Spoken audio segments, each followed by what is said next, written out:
que você tenha um sábado muito feliz aqui. Glória a Deus. Um bom dia, irmãos. Um bom sábado e que a graça e a paz de Jesus estejam com todos. Eu cumprimento também você que está assistindo pelas redes sociais. Que Deus esteja com você e que você seja alimentado pela palavra de Deus nesse momento. Irmãos, eu estou muito feliz de estar aqui porque festa batismal é a melhor festa da igreja. Eu acho que as duas cerimônias da igreja que mais emocionam um pastor, um membro, são o batismo e a Santa Ceia. Há muitas cerimônias bonitas na igreja, mas eu destacaria essas duas, o batismo e a Santa Ceia. Elas tocam o coração da gente. E hoje nós teremos o batismo da Júlia, que vocês vão conhecer daqui a pouco. Ela é a noiva do Patrick e em breve eles estarão se casando também. E eu fico muito feliz de estar aqui nesse momento todo especial. Uma vez eu fiz uma promessa ao Dr. Milton de, aos pouquinhos, ir levando a palavra de Deus ali para todos da família. A gente está cumprindo isso, né? Dando os estudos bíblicos e já estão vindo as pessoas aqui, graças a Deus por isso. E eu gostaria de, já que eu falei do Dr. Milton aqui, eu gostaria de, antes de começar o sermão, pedir vocês para eu quebrar o protocolo para fazer uma coisa aqui, e vocês vão entender. Quando a gente está no movimento da igreja e Jesus vai demorando a voltar, não vou negar para vocês, passa-se um sentimento às vezes de angústia no coração. Por que Cristo ainda não veio? Quanto tempo nós haveremos de esperar pela volta de Jesus? Eu não perdi a minha fé no segundo advento. Não interpretem minha palavra nesse sentido, porque não é esta a questão. Eu continuo crendo na volta de Jesus piamente. Eu sei que Ele vai voltar. Eu creio. Mas eu não nego a minha dor. Por que ainda não? A saudade. Você entendeu? Você sabe que o seu filho vai voltar daquele curso que ele fez longe do Brasil. Mas isso não impede você de sentir a dor e olhar para a foto dele. É esse sentido. Esse sentido da dor pelo ainda não da volta de Jesus, ele é agravado por um mundo que parece estar hostil a tudo que a Bíblia apresenta. Parafraseando Rui Barbosa, que no livro O Papa e o Concílio escreveu na introdução: haverá tempo em que os homens terão que pedir desculpas por serem honestos. Vão chegar tempos, ou já estão às nossas portas, em que nós vamos pedir perdão simplesmente por acreditar naquilo que a Bíblia apresenta. Porque a crença bíblica já é ofensiva. A gente olha para a juventude, para os mais novos e fala assim: Senhor, que universo vai cercar essas crianças? O que vai acontecer com a igreja? Mas aí Deus nos consola com eventos do passado que mostram que Deus sempre esteve conduzindo o povo dele. A escritora Ellen White escreveu: nada temos de recear quanto ao futuro, a menos que nos esqueçamos a maneira maravilhosa e providencial, diria eu, como Deus cuidou do seu povo no passado. Então, colocando isso que eu acabei de falar teoricamente em prática, eu vou dizer para vocês uma coisa. Eu recebi um abraço muito gostoso ali dentro. Eu não acho certo fazermos discriminação por idade, por sexo, por cor de pele, por questão social. Isso é errado. Mas eu acho que uma discriminação emocional você não está pecando em fazer. O que eu digo? O abraço do seu filho é muito mais gostoso do que um abraço de alguém que você viu, acabou de conhecer. Concordam comigo? E eu recebi um abraço agora ali do pastor Arthur Marsk. E ele ficava falando assim: acabei de falar de você na minha classe. Eu lembro de você, menino, quando você estava entrando para a obra. Está dando uma reverberação aqui, sou eu que falo mais perto. Eu lembro de você, menino, quando você estava entrando para a obra. E eu falei: eu lembro do sermão que o senhor pregou em 1985, lá no acampamento do Irapuru. E um trechinho do sermão que o pastor Marsk falou, e antes você pense assim: puxa, o Rodrigo é gênio, hein? Por lembrar isso aí, não. É porque emocionalmente teve significado para mim. Eu lembro do sermão dele, como você talvez lembra de uma frase da sua mãe na infância, da sua professora. Você também não tem uma memória afetiva por certas coisas? Você pode não lembrar de muita coisa, mas aquilo que mexeu emocionalmente com você, você lembra. E eu lembro de um detalhe do sermão dele, que ele contava quando ele estava começando o ministério. O pastor Arthur Mask, ele começou como pastor e ele foi visitar uma cidade onde havia poucos irmãos ali e ele recebeu o nome de um irmão. Ele estava tentando lembrar o nome do irmão, na minha memória era Antônio, mas vamos colocar Antônio já que o tempo passou. E quando ele chegou na determinada cidade lá, ele pegou o ônibus, foi até a rodoviária, desceu lá e o endereço não batia. E ele começou a procurar, onde é que está aqui você conhece o Antônio de tal? Era uma cidade pequenininha desse tamanho, todo mundo conhecia todo mundo. Não conheço. Você conhece? Não conheço. Você conhece? Não, ninguém conhecia. Ele já estava frustrado. Perguntava pelo nome e sobrenome, dava o endereço, ninguém conhecia. Aí alguém falou com ele no final assim, olha, vá até aquele bar ali, porque naquele bar o dono do bar conhece todo mundo aqui. Se esse sujeito mora aqui, o dono do bar vai conhecer. Ele chegou lá no bar, aquela cena de botequim mesmo, pessoal jogando sinuca, cervejinha. E ele perguntou, com licença, você conhece fulano de tal? Não, também não. Uma pergunta para o dono. O dono do bar veio, fulano de tal, também não conheço. Aí o pastor falou, puxa vida, olha, ele é da igreja adventista, assim, ele é crente. Ah, você está falando do homem de Deus. Quando o dono do bar falou homem de Deus, é do homem de Deus que ele está procurando? Não, todo mundo conhece o homem de Deus, por que você não falou antes? A gente não sabia que ele tinha esse nome não, todo mundo conhece aqui como homem de Deus. E quando o pastor Arthur, então menino ainda, aspirante ao ministério, foi levado até o homem de Deus, ele abraçou aquele homem, aquele irmão, e falou assim, Senhor, eu lembro disso até hoje ele cantando, Senhor, que eu seja conhecido assim, não como Arthur Mask, mas como homem de Deus. Depois de contar essa história, ele pegou o violino, tocou e cantou, dá-me tua paz, mestre, dá-me tua paz. E eu com 14 anos, ouvindo aquele sermão assim, querendo fazer esse grave que na época não tinha. Sabe, o menino mudando de voz, né? Amanhã eu queria... Aquela coisa horrível. A gente atendia o telefone e alguém falava assim, ô minha senhora, dava uma agonia. Quantas vezes eu atendia o telefone e pensava que era mulher? O pastor Mask, com certeza, quando fez esse sermão, em 1985, ele não imaginava que Jesus ia demorar tanto para voltar e que ele iria aposentar, ter filho, neto, e Jesus não voltou. Mas no sermão que ele fez, tinha um menino ali que aceitou o chamado e está continuando. Esse menino hoje também já não está tão novo assim. Mas se Jesus ainda demorar alguns anos para voltar, eu sei que tem gente sentada aí que vai continuar, porque a igreja não vai cair. Amém? Agora, se eu retroceder ao passado anterior ao pastor Mask, quando ele começou o ministério dele, tinha um outro membro da igreja, que não era pastor, mas que tinha uma alma de pastor, que queria fazer de tudo para levar o evangelho adiante. Essa pessoa era o Dr. Milton. Ele vendia muito bem, era um vendedor de mão cheia. Tanto é que a primeira vez que ele ouviu a palavra colportagem, que é vender livros de porta em porta, ele estava no CAB, Colégio Adventista Brasileiro, não chamava-se nem IAE. E ele morava numa casa, era uma pocilga, muita miséria, muito problema financeiro, pai alcoólatra, pai com relacionamento tóxico, um irmão que morreu, e a mãe dele, com muito sacrifício, falou assim, olha, eu tenho os meus filhos aqui, mas pelo menos um, eu vou ver se a gente dá uma ajuda, porque quem sabe ele ajudar os irmãos.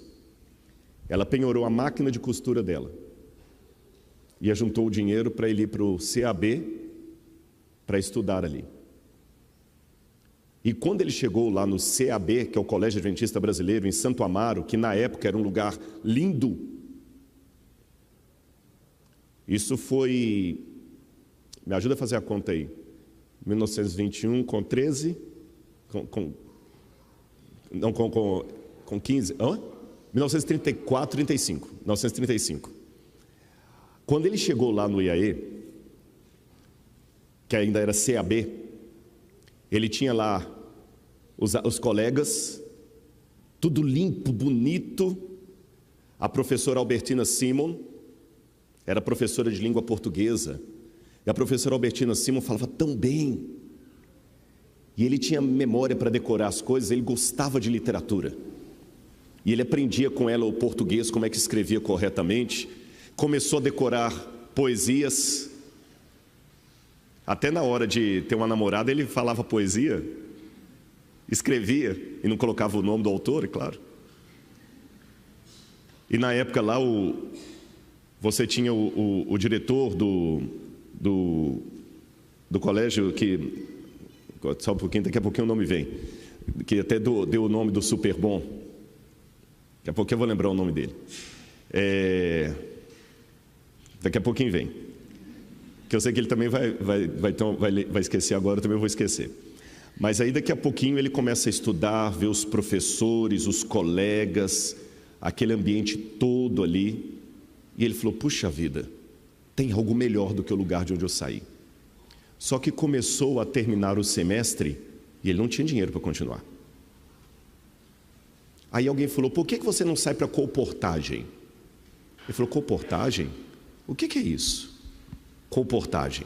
Ah, você vai vender livro de porta em porta e tal, aí você pode conseguir o dinheiro para voltar. Ele foi fazer isso. Colportou, falou, eu estou bem nisso aqui. E começou aí. E foi, e cresceu. Depois acabou saindo do CAB. E ele falou, olha, eu vou para o Rio de Janeiro, porque se eu quero ser alguém na vida, eu tenho que estudar bem. E veio para cá, época de Getúlio Vargas. Teve briga estudantil, ganhou tiro da polícia, mas ele nunca esqueceu o que ele aprendeu em casa com a mãe piedosa e no colégio. Quando ele começou a ver que como um bom vendedor ele ganhava mais do que como advogado, mesmo tendo diploma de direito, ele virou empresário. E foi crescendo, crescendo. Mas Deus colocou uma coisa no coração dele. Milton, eu te coloquei aí para você fazer por outros o que eu fiz por você. E ele começou a incentivar alunos a estudarem. Ele falou assim, eu não sirvo para ser pastor, mas eu sirvo para formar pastores. E não só pastores, médicos, advogados. E começou a estudar, estudar, estudar. Houve um episódio da vida do Dr. Milton que eu ouvi da própria testemunha ocular, porque ele mesmo não conta essas coisas. Quando ele estava em Nova Lima, ele iria ajudar uma igreja. E o pastor foi lá para pegar o cheque para ajudar na construção de alguma coisa da igreja. E viu o Dr. Milton conversando com o contador. E a porta estava entreaberta e o pastor escutou a briga ali. Olha, não dá o dinheiro, não dá. O que tem no banco não cobre tudo que a gente precisa. Coçou a cabeça, vamos ver, nervoso. O pastor falou, eu vou embora daqui. Não vou nem pedir, gente, imagina. Aí quando ele viu o pastor, pastor, tudo bem, entra aqui. Você veio buscar aquele cheque, né? Eu vou ajudar lá na construção. Quanto que a gente tem no banco?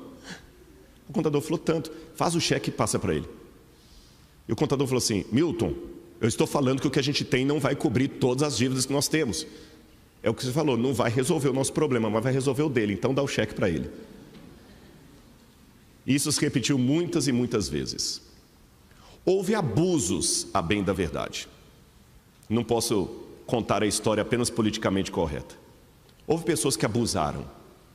Houve pessoas que até deixaram uma imagem ruim por causa do abuso. Mas houve muitas pessoas que foram ajudadas. Um dia ele chegou em Brasília e por alguma razão quem iria buscá-lo atrasou. Chegou uma moça para ele e falou assim, Dr. Milton Afonso? Ele falou, sim, como é que você... E a moça bem vestida, de salto alto, taillé. Ela falou, desculpe-me, o senhor está precisando de alguma coisa? Ela falou, estava esperando alguém que vinha me buscar. Não, eu levo o senhor. Calma, eu não sou o que o senhor está pensando, fique tranquilo. Porque uma moça bonita vem assim, chamando pelo nome. Ela falou assim, o senhor talvez não me conheça, mas eu e minha irmã éramos filhas de uma senhora que era garota de programa. Ela era prostituta.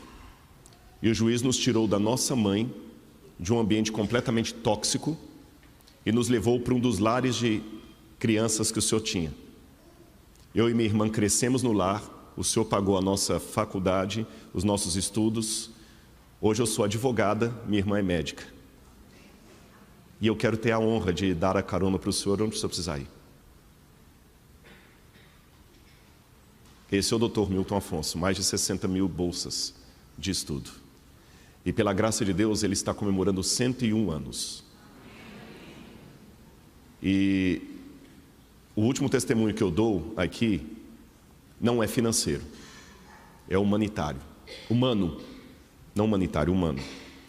Quando eu tive uma fase muito ruim da minha vida, péssima, um capítulo terrível, que se eu pudesse tirar do livro eu tiraria, mas é bom que fique ali, porque esse capítulo que faz eu ser quem eu sou e dar moral para dizer a você, calma que Deus vai te dar vitória, porque deu a mim.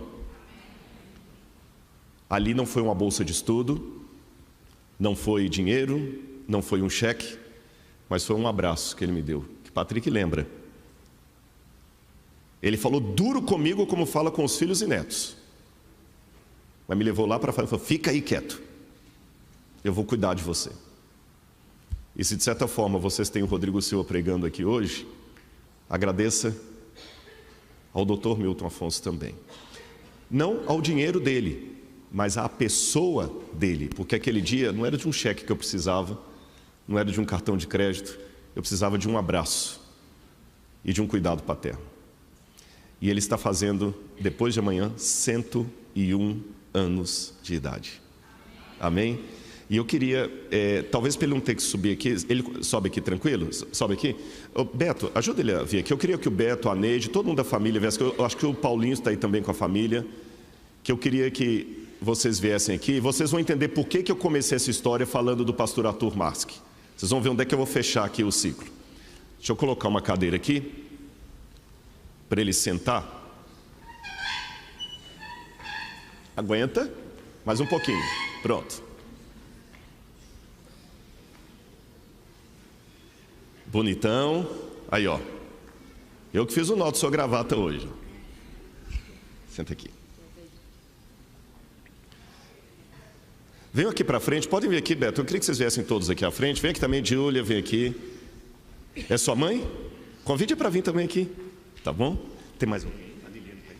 Tá. Chama, pode vir aqui, Liliane. Todos que são da família Afonso, venham aqui, por favor.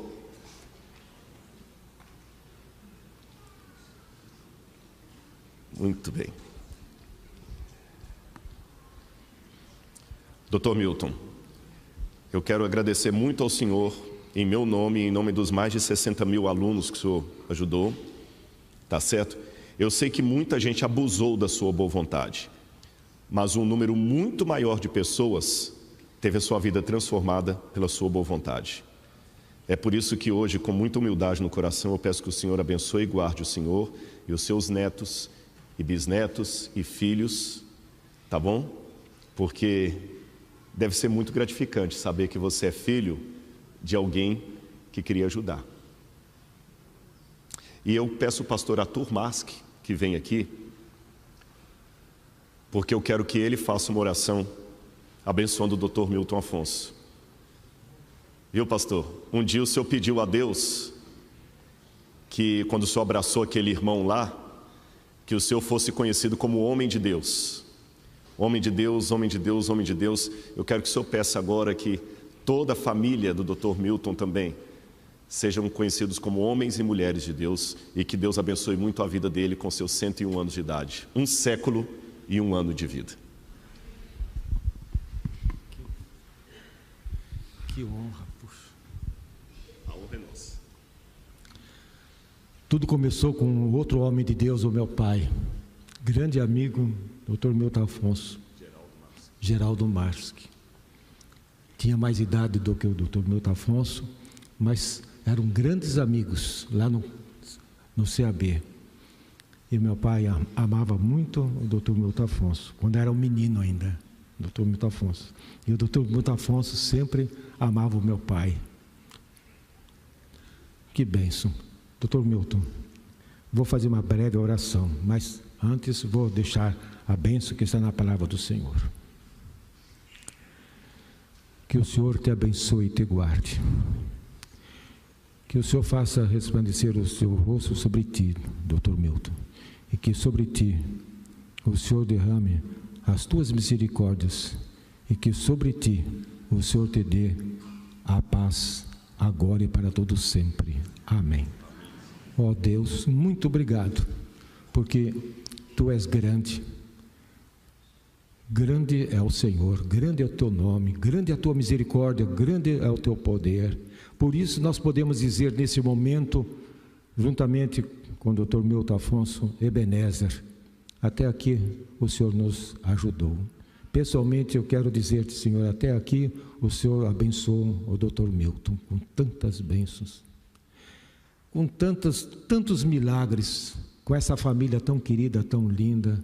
Ó Deus, muito obrigado. Em nome da igreja, em nome de todos nós, Senhor, queremos dizer, Senhor Jesus, muito obrigado pela vida desse Teu servo.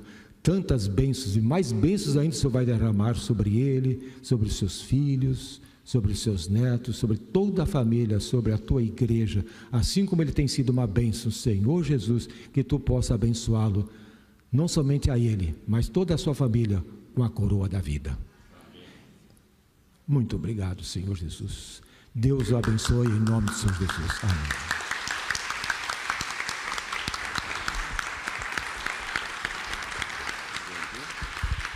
Quer falar alguma coisa? Então vamos lá. Quer sentar ali embaixo então? Domingos Peixoto da Silva.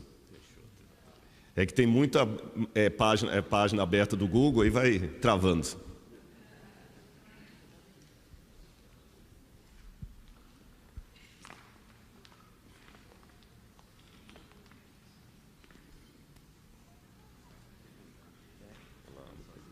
Vai lá. Vou contar para vocês uma história. Quando a gente viajou com ele para Israel, ele andava às vezes na cadeira de rodas, porque era muito puxado. Para Israel foi ano passado, viu? Com 100 anos viajou para Israel. Aí teve uma hora que a gente estava num lugar lá, e ele não queria levantar da cadeira, mas tem que forçar um pouquinho. Aí a Laura falou assim, aquelas meninas ali, eu não estou acreditando que o senhor tem 100 anos e o senhor está tão ativo. Só falou isso, ele levantou. Não quis sentar mais. Mas com 95 pulou de paraquedas, né, Beto? Para a alegria do Beto. Oi? 12 mil pés na Nova Zelândia. Eu não pulo nem daqui ali embaixo. Muito bem, meus queridos. Vamos nessa manhã falar com vocês um pouquinho. Deixa eu só afastar aqui. Ó. Pronto. O poder da fraqueza. Esse é o tema que eu tenho para pregar hoje para vocês. Se vocês olharem, nós vivemos uma vida onde a cultura atual é a cultura da força, do poder, da resistência. Essas palavras força, poder, resistência estão aí para todo lado. Muitos palestrantes de autoajuda, trainees, como se diz, pessoal de empresas motivacionais, palestras motivacionais, sempre usam essas palavras: força, poder, resistência. Você tem que vencer. Você vai incentivar os seus vendedores lá, né? Você tem que vencer, você tem que colocar o seu coração nisso. Aí conta uma história de alguém como o Dr. Milton, que começou pobre e venceu na vida. É isso que faz o papel hoje. Já tem igrejas, muitas pregações hoje de prosperidade.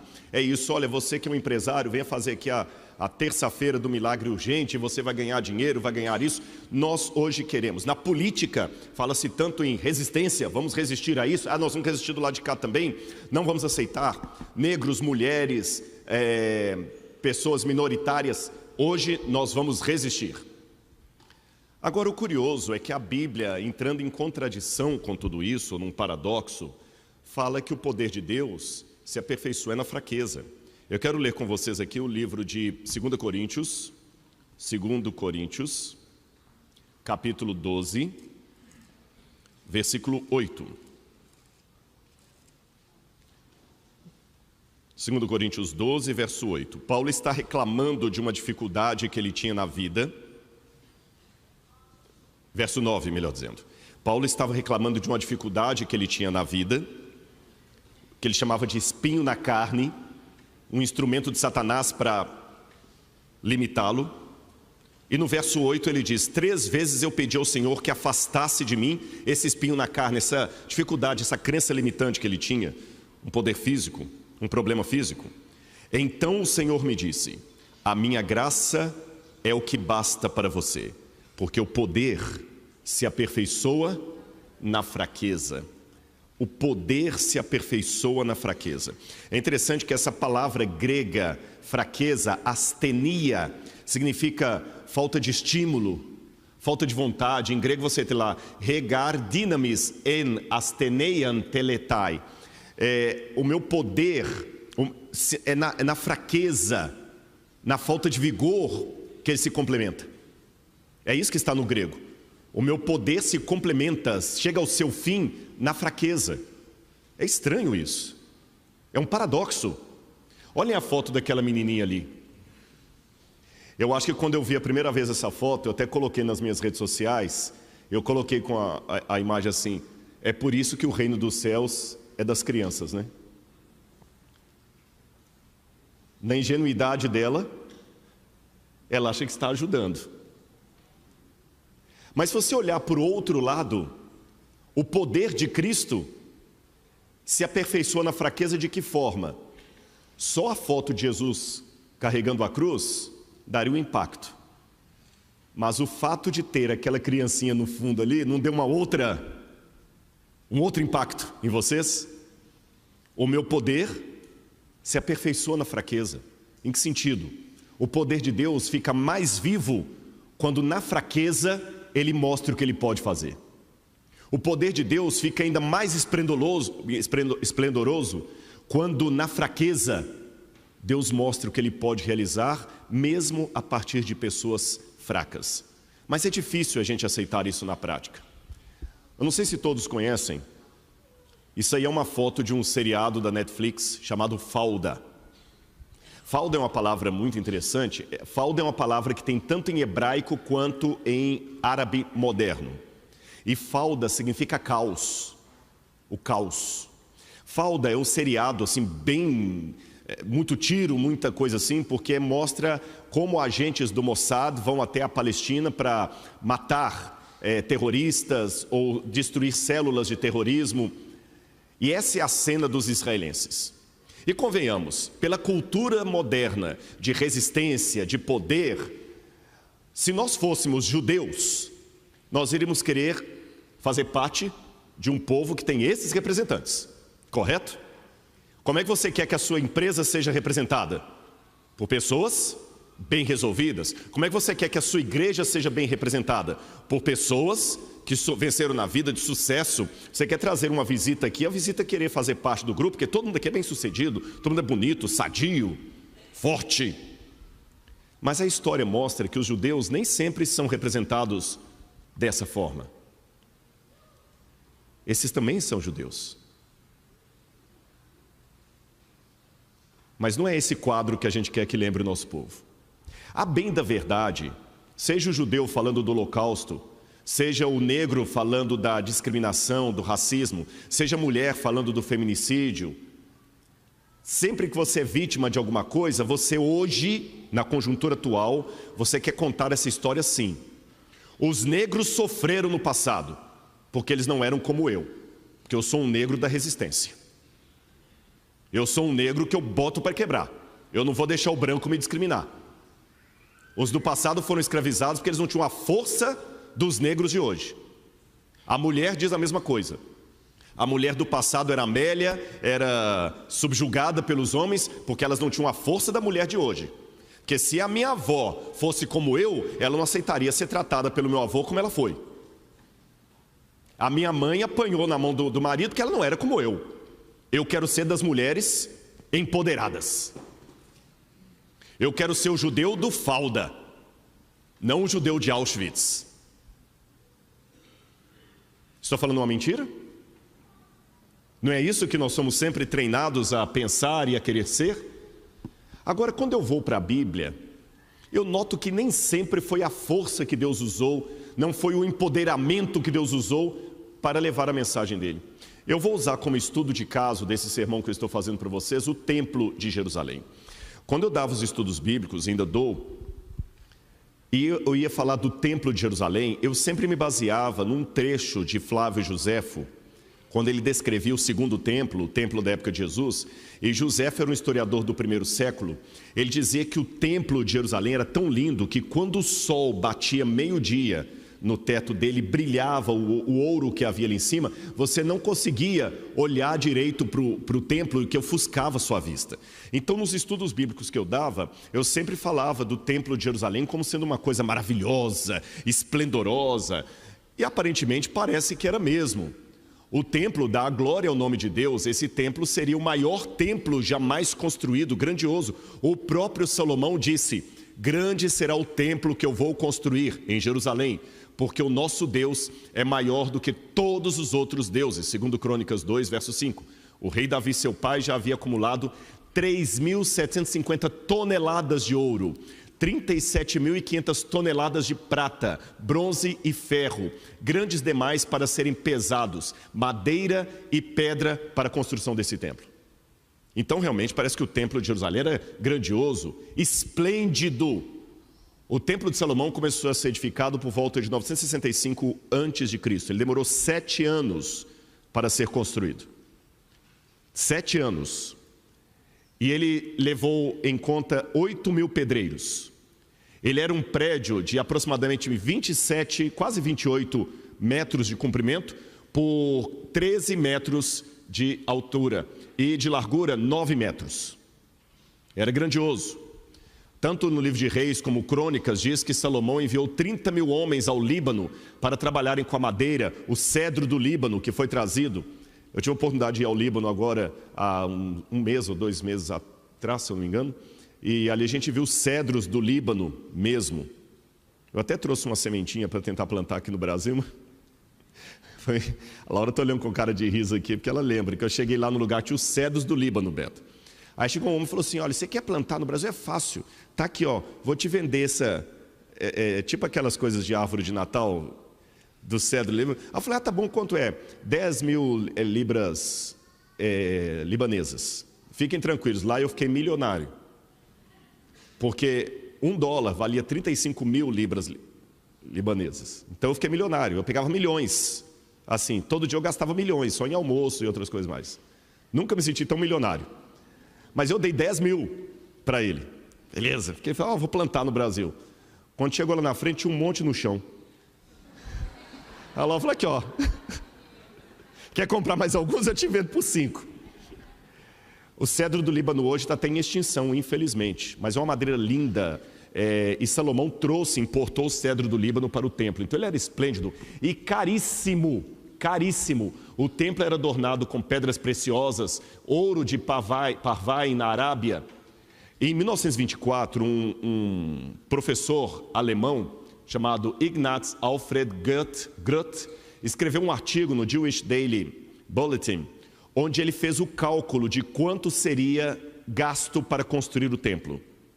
Ele calculou algo em torno de $30 milhões, mas se eu levar em conta a inflação e tudo mais, hoje daria $1 bilhão o preço do templo de Salomão. Grandioso não era? Esplêndido não era? Motivo de orgulho não era? Só que essa minha empolgação com o templo de Salomão só durou até eu começar minhas pesquisas arqueológicas e visitar demais o Oriente Médio. Sabem por quê? Vou dar alguns exemplos para os irmãos. Vou pegar só uma das pirâmides egípcias, só uma, a de Quéops.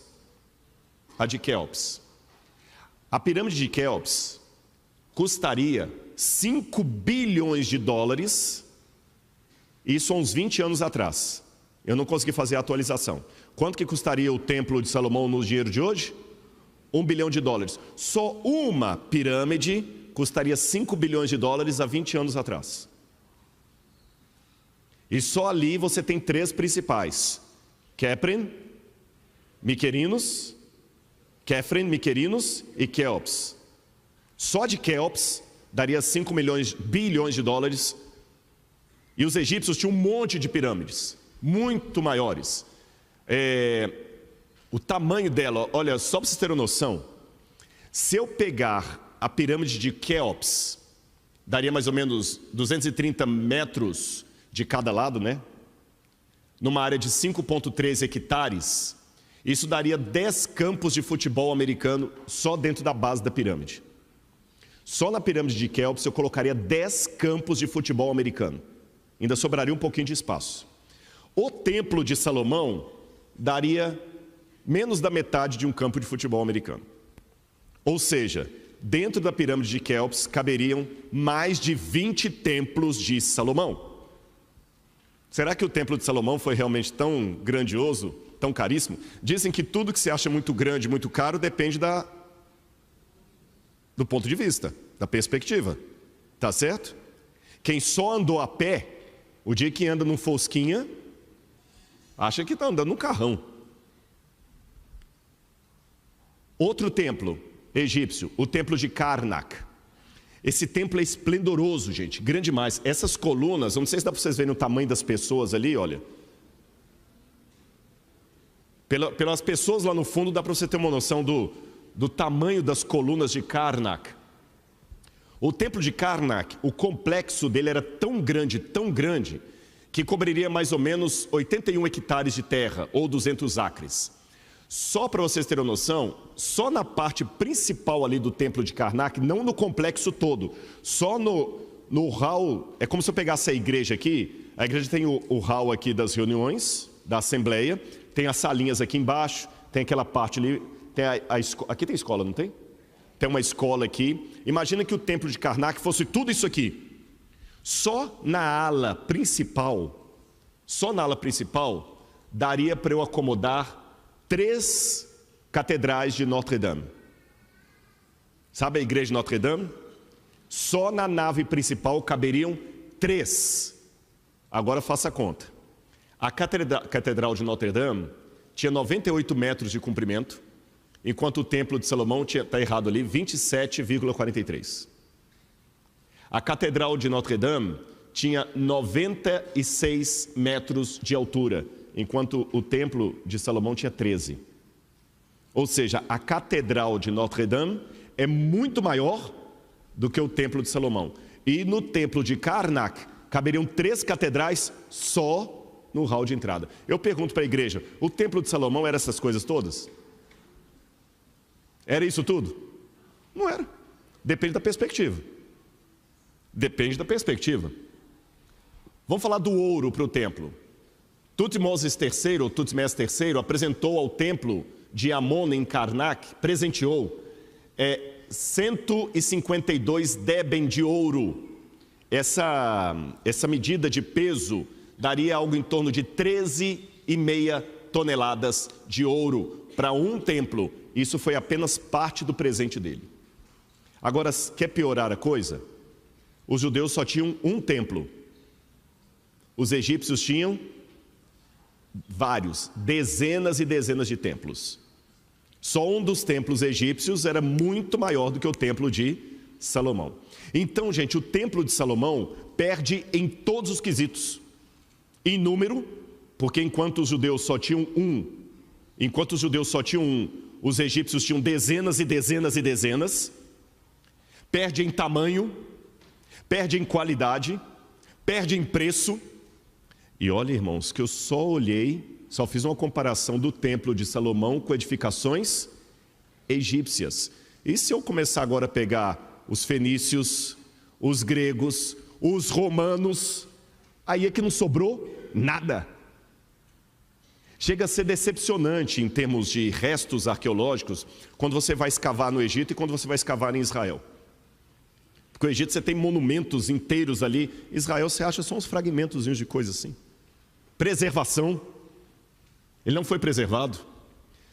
Jerusalém, a cidade do grande rei, a cidade sagrada, que a gente fala tanto de Jerusalém.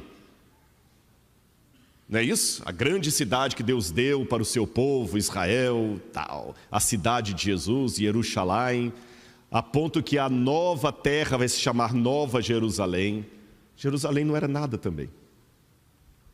Esse aqui é uma planta em tamanho, como eu digo, proporcional, uma planta proporcional, só do tamanho de Khorshad. Khorshad era a capital da Assíria, da época de Assurbanipal, Senaqueribe, esse pessoal. Olha a capital da Assíria. Ali em cima, eu não sei se o laser mostra aqui, não, pega.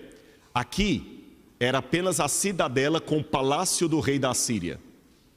Isso aqui era o palácio do rei da Síria e a citadela do palácio do rei da Síria. E aqui é a capital de Khorshad. E proporcionalmente eu coloquei aqui a imagem de Jerusalém. Jerusalém era quase tão grande como só o palácio do rei já dava o tamanho de Jerusalém inteira. Jerusalém era uma grande cidade? Não era.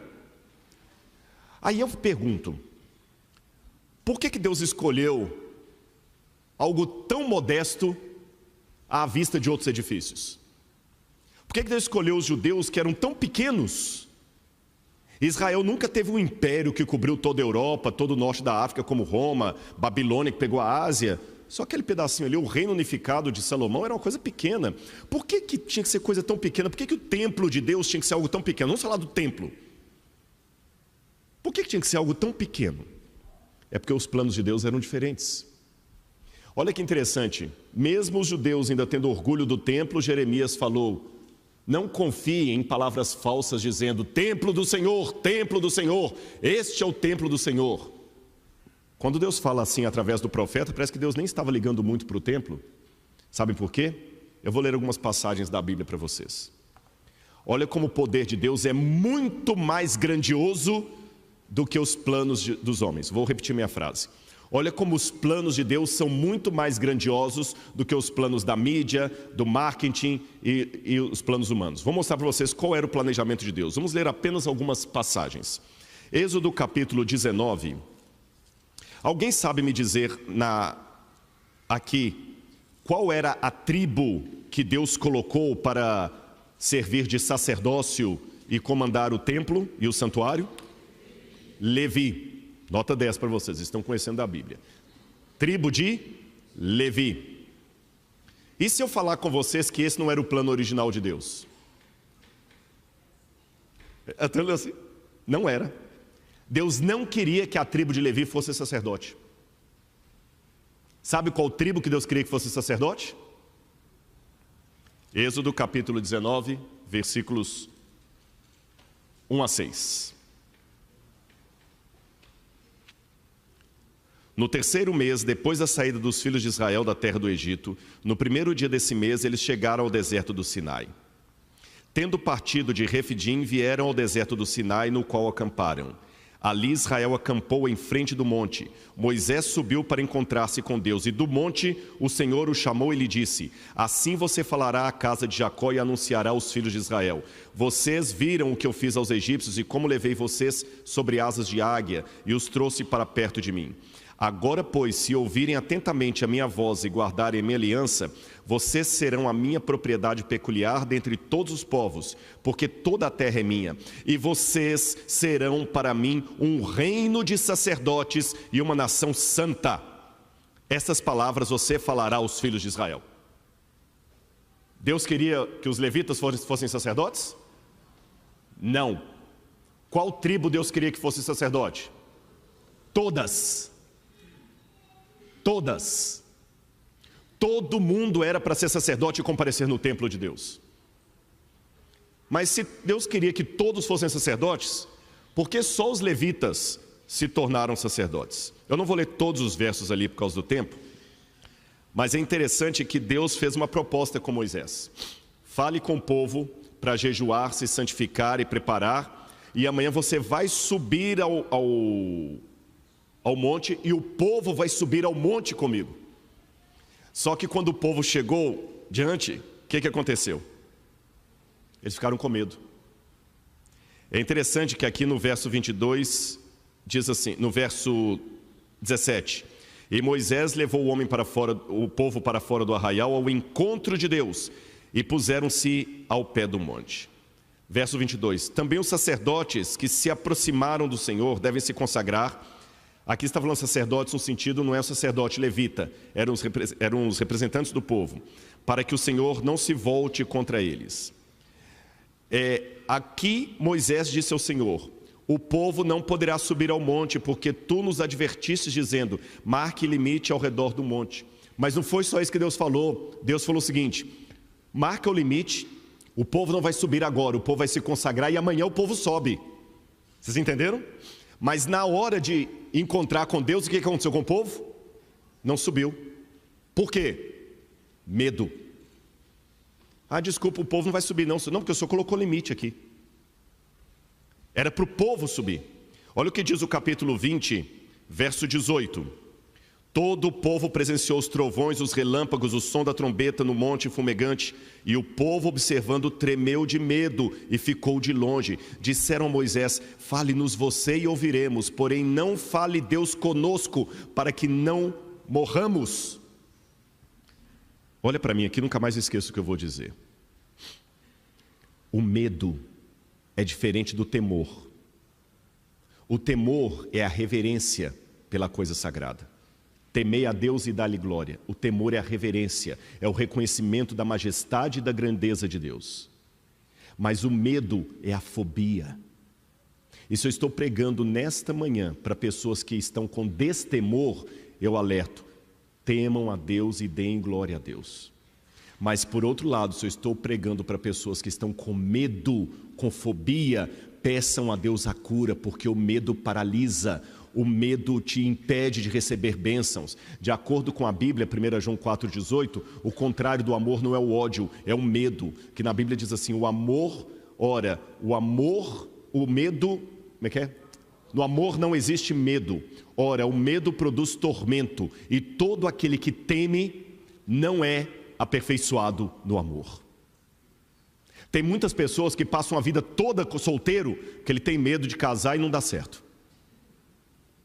Tem pessoas que passam a vida toda como carona, porque ele tem medo de pegar o carro e bater.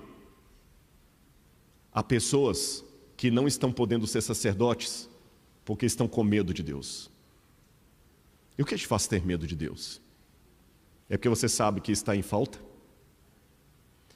A promessa de Deus então é que, tendo uma nação inteira de sacerdote, os judeus seriam muito maiores que os egípcios, que os gregos, que os babilônios, porque enquanto esses precisavam de um sacerdote para representá-lo no santuário, o judeu não precisaria, cada um faria o seu sacrifício, como era antes do Êxodo. O pai de família, Noé, Abraão, fazia o sacrifício. Todo mundo ia poder celebrar a Santa Ceia, não apenas participar dela. Por isso que eles tiveram que fazer um templo, porque eles deixaram de ser o templo de Deus. Você olharia o templo do babilônico, olharia o templo do romano, o templo do egípcio, o templo do grego e o povo de Israel. Mas eles não entenderam isso, achavam que para serem iguais a todo mundo, eles também tinham que ter um templo. Aí no Novo Testamento, Deus faz uma coisa maravilhosa. Dá para os judeus um templo que é maior do que todos os outros. Evangelho de João, capítulo 1, versículo 14. E o verbo se fez carne e habitou no meio de nós. E vimos a sua glória, glória como o unigênito do Pai. É interessante que no Evangelho de João é dito que Cristo repetiu o que Deus fez lá no passado. No livro do Êxodo, quando o pessoal ficou com medo de Deus, Deus falou com Moisés assim: Moisés, já que eles estão com medo de mim aqui no Sinai, eles não querem vir até aqui o topo do monte, eu vou fazer o contrário. Faz uma barraca para mim que eu vou descer e vou morar no meio deles. Moisés deve ter falado assim: Senhor, o senhor está ficando louco? Se eu estou falando que eles não querem subir ao monte, que eles estão com medo do Senhor, o senhor vai descer e vai sair todo mundo correndo. Não. Faça uma barraca no meio deles, que eu vou morar no meio deles. Mas para não ofuscá-los, eu vou morar de maneira humilde. Eu vou apagar minha glória. Só vai brilhar no Shekinah. O Shekinah não está na Bíblia, não é a palavra. E Moisés fez uma tenda para Deus, humilde. No Novo Testamento, esse movimento se repete quando Deus faz novamente uma tenda para si, o corpo humano, e ele vem habitar no meio de nós.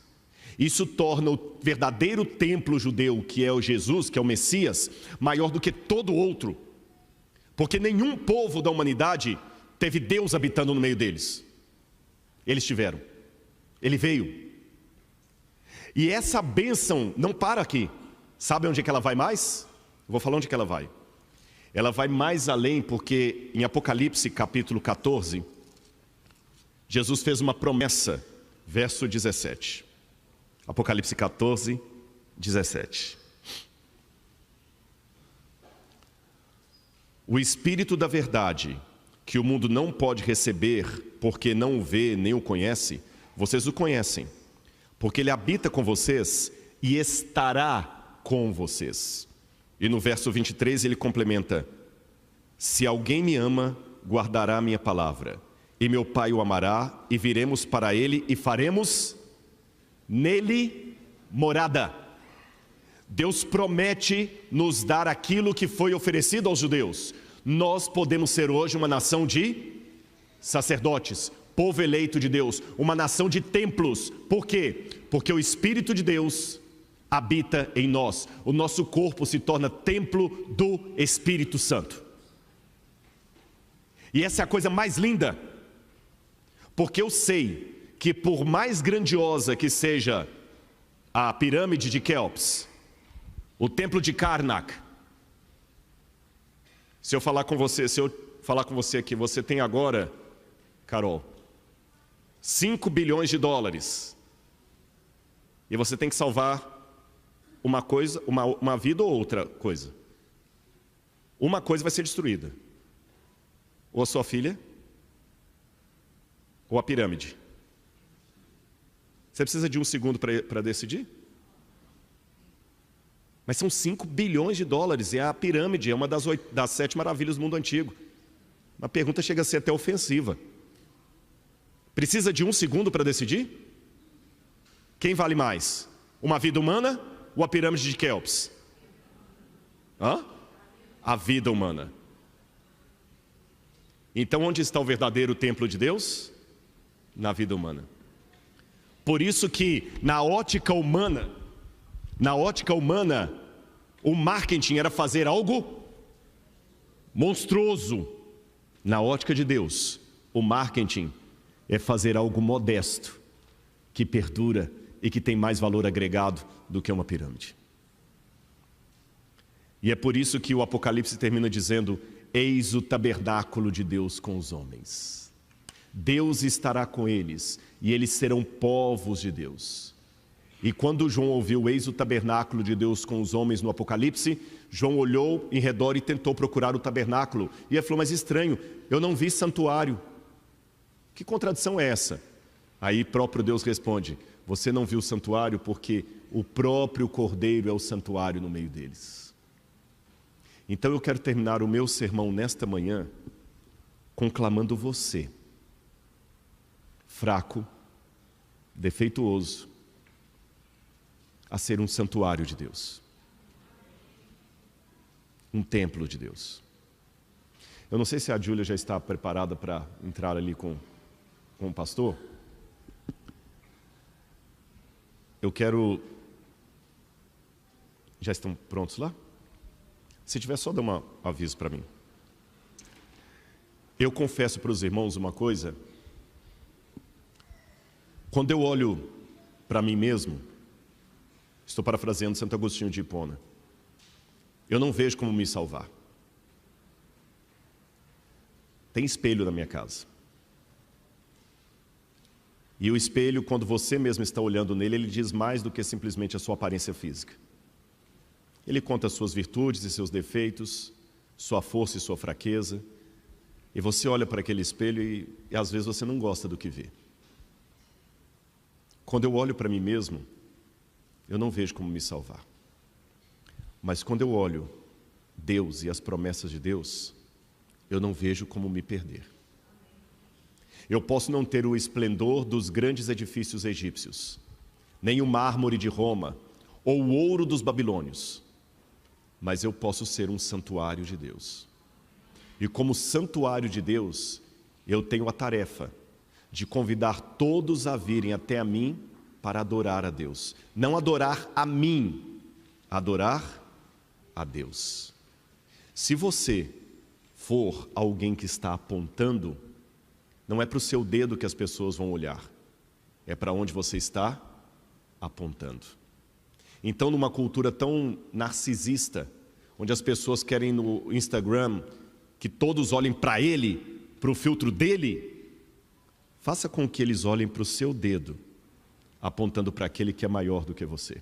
Pode entrar, pastor, eu quero falar uma coisinha para a Júlia aqui.